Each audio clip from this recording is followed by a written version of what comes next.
अल्लाह के रसूल में तो बर्बाद हो गया। कहा क्या हुआ? कहा अल्लाह के नबी रोजे की हालत में अपनी बीवी से हम बिस्तरी कर ली, रोजे से था और बीवी से मिल लिया। अल्लाह के नबी ने सर पटका, ओह ये क्या किया है, तुम्हें मालूम नहीं था? तो मालूम तो था। फिर कहा मैं सोच रहा था कंट्रोल कर लूंगा, लेकिन वो थोड़ा ज्यादा मामला आगे बढ़ गया और मैं। अल्लाह के नबी ने कहा कि चलो कफारा अदा करो। हाँ हाँ कर देंगे कर देंगे। क्या है बताइए तो? अल्लाह के रसूल ने कहा एक गुलाम आजाद करो। क्या? एक गुलाम खरीदूं और फिर आजाद करूं? हाँ। कहा अल्लाह के रसूल पूरी जिंदगी तो मुझे गुलामी करते हुए हो गई है, मुझे तो खुद आजाद किया गया है, मैं कैसे कोई गुलाम खरीद पाऊंगा, मेरे पास उतना नहीं है। आपने कहा दूसरा ऑप्शन भी है, अगर गुलाम आजाद नहीं कर सकते हो तो 60 रोजे रखो, 60 रोजे मुसलसल पै दर पै 60 रोजे कंटिन्यू लगातार। कहता कितने? अल्लाह के नबी ने कहा 60 और तुम्हारी बीवी हो जाएगी। कहा अल्लाह के रसूल एक रोजे का तो ये हाल है कि कंट्रोल नहीं कर पाया, बीवी से मिल लिया, आप कह रहे हैं 60? ये भी ताकत नहीं है मेरे अंदर, ये भी नहीं कर पाऊंगा पूरा। अल्लाह के रसूल मुस्कुराए, अच्छा अच्छा ये नहीं कर पाओगे क्या? तो एक रास्ता और है। का क्या? का 60 मिस्कीनों को खाना खिलाओ। कहता है 60? कहा हाँ। 60 मिस्कीनों को कहां से लाऊं? अल्लाह के नबी ने कहा एक बार में 60 मिस्कीनों को बुला के खाना खिला दो, आज बुलाओ 60 को खिला दो, कल अपनी बीवी से मिल लो, तुम्हारी बीवी। या ताकत नहीं है तो एक एक मिस्कीन को रोजाना खिलाओ, 60 दिन खिलाओ 60 मिस्कीनों को, तो 60 दिन तुम्हें रुकना पड़ेगा। जब तक 60 मिस्कीन खा नहीं लेंगे तब तक तुम अपनी बीवी से नहीं मिल सकते। अल्लाह के रसूल मेरा हाल तो यह, सुबह उठता हूं तो भूखा उठता हूं, शाम को अगर खा के सोता हूं तो सुबह नहीं मिलता, सुबह खा लूं तो शाम को भूखा सोता हूं। अरे मेरे तो घर में खाने को नहीं है, हम 60 मिस्कीनों को कहां से खिला पाऊं? ये भी ताकत नहीं है मेरे अंदर। अल्लाह के नबी ने कहा ये भी ताकत नहीं है, तो 3 ही ऑप्शन थे, अब तो कोई चौथा ऑप्शन है नहीं। तो कहा क्या फिर मेरे लिए कोई रास्ता ही नहीं, जब मेरे तीनों की ताकत नहीं है तो? अल्लाह के रसूल ने कहा अच्छा रुको, तुम्हारे लिए मैं साहबा से चंदा करवाता हूं। आपने ऐसे ही लोग बैठे हुए थे, साहबा से कहा अपने भाई की मदद करो बेचारे की, इसने ऐसा ऐसा कर लिया, इसकी कुछ मदद करो, कपड़े से, खजूर से, ये अपने इलाके के गरीबों में बांट देगा, वही इसका कफारा हो जाएगा। साहबा उठे, कोई 1 खजूर लाया, कोई 2 लाया, कोई 5 लाया, कोई 1 टोकरा भर गया, 5 किलो का 10 किलो का खजूर भर गए। अल्लाह के रसूल ने बोला इधर आओ, तुम्हारे भाइयों ने तुम्हारी मदद की, इधर आओ। वो आया, कर लो। क्या? उठा के दिया, लो। क्या करूं? अल्लाह के रसूल ने कहा अपने कबीले में जाओ, अपने गांव में, और ये गरीबों में बांट दो और बीवी बना लो, जाओ, तुम्हारी बीवी तुम्हारे लिए हलाल हो जाएगी। तुम्हारे भाइयों ने मदद की है, इस खजूर को अपने इलाके के गरीबों में दे दो।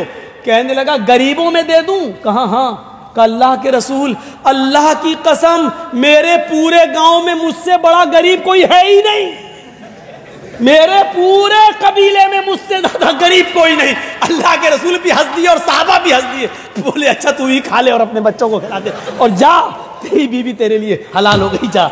मेरे भाइयों ये रास्ता निकालता है इस्लाम। इस्लाम सबके लिए है। इस्लाम पर अमीर भी अमल कर सकता है और गरीब भी अमल करके जन्नती हो सकता है। इसलिए अल्लाह ने कहा जो इस्लाम को छोड़कर दूसरा रास्ता अख्तियार करेगा उसका कबूल नहीं किया जाएगा, क्योंकि इस्लाम के अंदर ये खुसूसियतें हैं जो और दूसरे मजहब के अंदर नहीं हैं। अगर आप ईसाई हैं तो पूरे गरीब बन जाओ, जब तक घर मकान सब तक लुटा नहीं दोगे, गरीबों में खर्च नहीं कर दोगे, तब तक जन्नत में नहीं जाओगे। अगर आप हिंदू हैं तो जब तक 2000 रुपये नहीं आग में झोंकने के लिए, तब तक आपको स्वर्ग और पैराडाइज नहीं मिल रही है।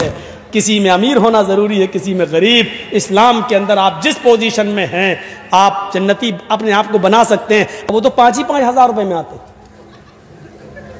और वो यही करते हैं, सवाल भी हमारे होते हैं, जवाब भी हमारे होते हैं। तो मैंने कहा उन्हीं से बुलवा लो, चल आया। अब आप समझ लीजिए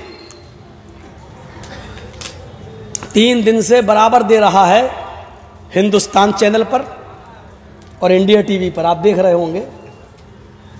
अरे 2-4 दिन कलियाचक में तकरीरें क्या कर दी। मुझे लग रहा है कि बीजेपी की इतनी नींद नहीं उड़ी जितनी मीडिया वालों की उड़ गई। हाय राम, ये क्या हो गया?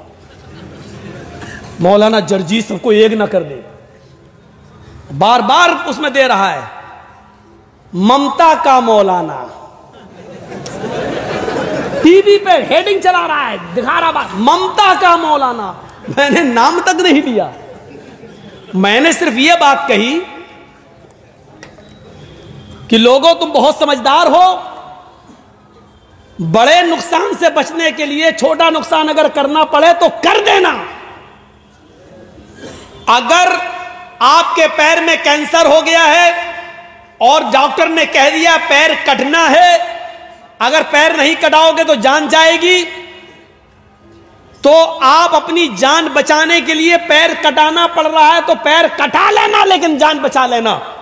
इस वक्त हम बंगाल में यही पोजीशन में है, बड़े नुकसान से बचने के लिए छोटा नुकसान करना पड़े तो कर देना, लेकिन बड़े नुकसान से अपने आप को बचा लेना। जानते हो इतनी बात कही तो क्या कह रहा मीडिया वाला? मीडिया वाला क्या कहता मालूम है? मौलाना ने फतवा दे दिया कि ओवैसी को हरा दो। मैंने किसी का नाम भी नहीं लिया। इसीलिए मैं कहता हूं ना कि कभी मैंने एक बार कह दिया था कि देश का प्रधानमंत्री चोर है, तो केस हो गया हमारे ऊपर। तो जब कटघरे में खड़े हुए तो सरकारी वकील बहुत हुज्जत करने लगा, साहब देखिए इन्होंने देश के प्रधानमंत्री के बारे में ये कहा। मैं तो सटक गया, मैंने कहा यार ये मैंने किसी प्रधानमंत्री का नाम ही नहीं लिया, ये क्या कह रहा? तो जज ने हमसे पूछा कि तुम भी कुछ कहना चाहते हो? मैंने कहा जज साहब मेरे पास वो वीडियो मौजूद है, आप सुन लीजिए। उसको सुनाया, उसने बार बार सुना। मैंने कहा मैंने ये कहा है कि देश का प्रधानमंत्री चोर है, लेकिन ये नहीं कहा कि हिंदुस्तान का चोर है, कि पाकिस्तान का चोर है, कि नागालैंड लंका का चोर है, कि सऊदीया का चोर है, कि अमेरिका का। मैंने ये नहीं कहा, और ये अपनी तरफ से कह रहा है कि ये देश के भारत के प्रधानमंत्री को चोर। तो जज मुस्कुरा रहा है, मुस्कुरा के कह रहा सरकारी वकील को डांटा, अरे कहा इन्होंने, जो तुम नाम ले रहे हो देश के, कहां इन्होंने देश के प्रधानमंत्री को? द बेल इज ग्रांटेड, वहीं से बेल दे दिया। और दस्तखत करते करते हमको देख कैसे कह रहा है, क्या हम नहीं जानते हैं कि किस देश का प्रधानमंत्री चोर है? देखिए कह रहा है कि हम नहीं जानते हैं कि किस देश का प्रधानमंत्री चोर है, हमको आप बेवकूफ समझ रहे हैं। मैंने कहा साहब हम आपको कैसे बेवकूफ समझ सकते हैं? ये कैसे बेवकूफ लोग हैं जो बताओ हमने जो चीज कही नहीं उसको पेश कर रहे हैं कोर्ट में। कहने लगे अभी कोर्ट में और अदालतों में इंसाफ जिंदा है। मौलाना साहब आप चिंता मत करिए।